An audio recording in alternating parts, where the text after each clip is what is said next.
তিনটি কাজে কখনো দেরি করবেন না। নবীজি সাল্লাল্লাহু আলাইহি ওয়াসাল্লাম এটা নিষেধ করে দিয়েছেন। যত দ্রুত সম্ভব এই কাজগুলো করার চেষ্টা করবেন। আমরা সব সময় একটু ধীরে সুস্থে কাজ করার চেষ্টা করব। তবে এই তিনটি বিষয় নবীজি সাল্লাল্লাহু আলাইহি ওয়াসাল্লাম তাড়াহুড়া করার জন্য নির্দেশ করে দিয়েছেন, এগুলোতে দেরি করতে নিষেধ করে দিয়েছেন। হযরত আলী রাদিয়াল্লাহু তাআলা থেকে হাদিসটি এসেছে, তিরমিজি শরীফের ভিতরে হাদিসটি এসেছে এবং মিশকাতের ভিতরেও এই হাদিসটি রয়েছে।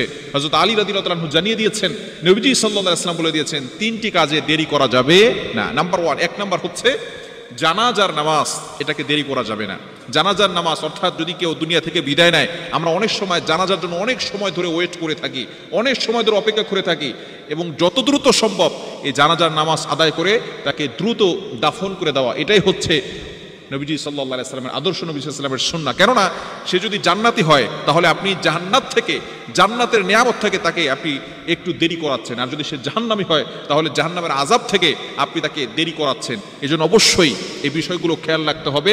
জানাজার নামাজে দেরি করা যাবে না, যত দ্রুত সম্ভব এটাকে জানাজা দাফন করে দিতে হবে। আমরা অনেক সময় আলোচনা করি জানাজার নামাজ সামনে রেখে, জানাজা সামনে রেখে আমরা একজন বক্তৃতা দিচ্ছি, আবার এজন্য এক নম্বর হচ্ছে জানাজা দেরি করা যাবে না। নাম্বার 2, দ্বিতীয় নাম্বার হচ্ছে নামাজের সময় হয়ে গেলে আউয়াল ওয়াক্তেই নামাজ পড়ে দিবেন, নামাজে দেরি করা যাবে না।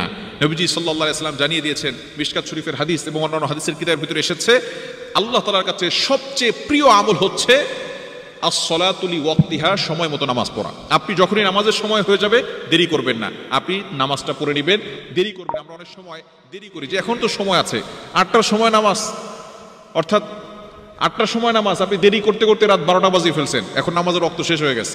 এরকম হয় কি হয় না? পড়বো বলতে বলতে দেখা যাচ্ছে শয়তান ধোকা দিতে দিতে ওই দিন সে নামাজই পড়ে না। এই জন্য আউয়াল ওয়াক্তে নামাজ পড়ে নেবেন। আজান দিয়েছে, বাস সকল কাজ স্টপ হয়ে যাবে, সাইলেন্ট মুড করে আপনি আপনার নামাজের দিকে চলে যাবেন। মসজিদ যখন ডাকে হাইয়া আলাস সালাহ, হাইয়া আলাল ফালাহ, কাম টু দ্য সাকসেস, সফলতার দিকে আসো, কল্যাণের দিকে আসো, আমরা সাথে সাথে কিন্তু চলে যাব।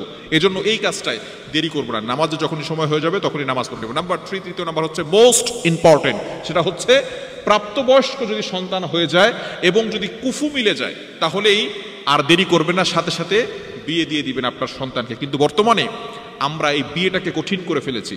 জেনাকে করেছি সহজ আর বিয়েকে করেছি কঠিন। বিয়ে হচ্ছে ইসলামের সহজ, জেনা হচ্ছে কঠিন। এজন্য আমরা বর্তমানে জেনাটাকে সহজ করে ফেলেছি আর বিয়ে করতে অনেক কঠিন করে ফেলেছি।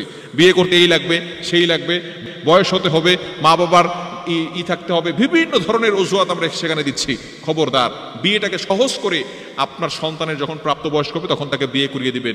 বিয়ে করলে আল্লাহ পাক রব্বুল আলামিন সম্পদের ভিতরে বারাকা দান করেন এবং আল্লাহ তাআলা গরিব থাকলে ধনী বানিয়ে দেন। আল্লাহ পাক রব্বুল আলামিন সেখানে বরকত দান করেন। এজন্য চরিত্রের হেফাজত হয়।